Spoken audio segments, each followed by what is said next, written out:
అయితే సార్ కొంచెం మనం మళ్ళీ వెనక్కి వెళ్తే ఇప్పుడు మీ నాన్నగారు రామషా గారు అప్పట్లోనే పెద్ద సెలబ్రిటీ, ప్లస్ ఆయన నడిపినటువంటి అభిసారిక అప్పట్లో ఒక సంచలనం అని చెప్పాలి.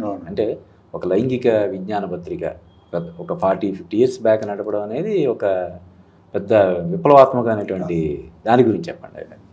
అభిసారిక అన్నది యాక్చువల్గా దనికొండ హనుమంతరావు గారు ఆయన ప్రారంభించారు 49లో. బాబోయ్.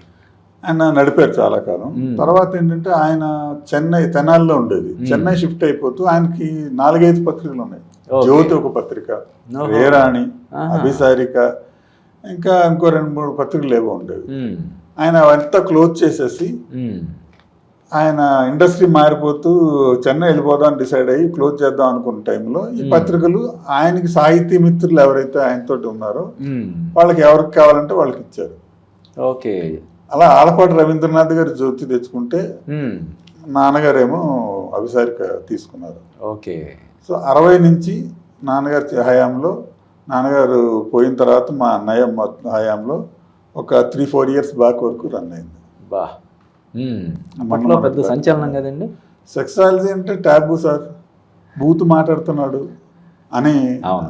సెక్స్ అనే పదం పలకడానికి కూడా నిషేధం ఉన్నటువంటి రోజు. పైగా ఏంటంటే ఇప్పుడు అభిసారికలో సెక్స్ సైన్సే చెప్పినా కూడా ఎల్లో జర్నలిజం మ్యాగజైన్స్ లోనే లెక్క చూసేవారు దాన్ని, బూత్ పత్రికల కిందే చూసేవారు దాన్ని. కరెక్ట్. చాలా మంది ఇప్పుడు పాత జనరేషన్ వాళ్ళు అంటే ఇప్పుడేవో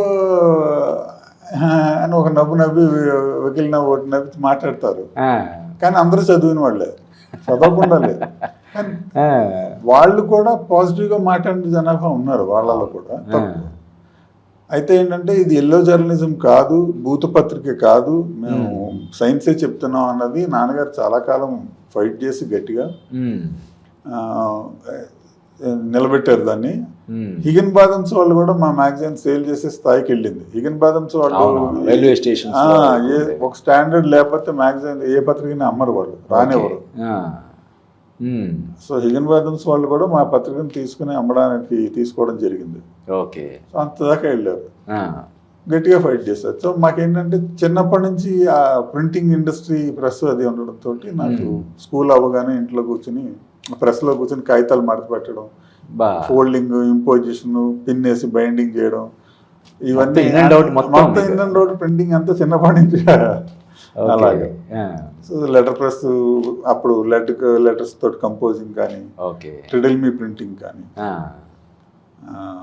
ధర్మచక్ర పవర్ ప్రెస్ అని మా ఫాదర్ మా అన్నయ్య చిన్నప్పుడు పెట్టింది అనమాట. ధర్మచక్ర పేరు బాగుంది, పవర్ ప్రెస్ అని పెట్టారు.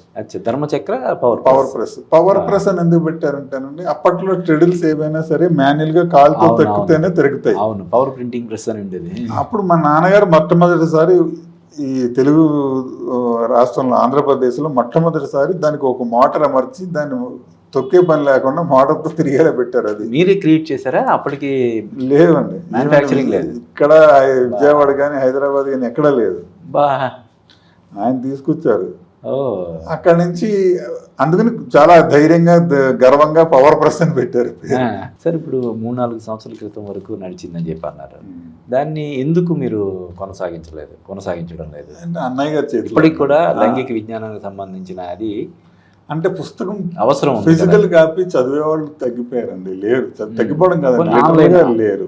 ఆన్లైన్ అన్నయ్య అభిసారిక.com వెబ్సైట్ ఉంది, దాంట్లో క్వశ్చన్ అండ్ ఆన్సర్ ఇస్తారు. అండ్ కన్సల్టేషన్స్ ఆయనకి వెళ్తుంటారు. ఇప్పటికి ఆయన వస్తుంటాడు అక్కడ. పత్రిక లేదు కానీ పత్రిక లేదు, ఫిజికల్ వెబ్సైట్ రన్ అవుతుంది. వెబ్సైట్ రన్ అవుతుంది. ఓకే. అభిసారిక.com. ఓకే.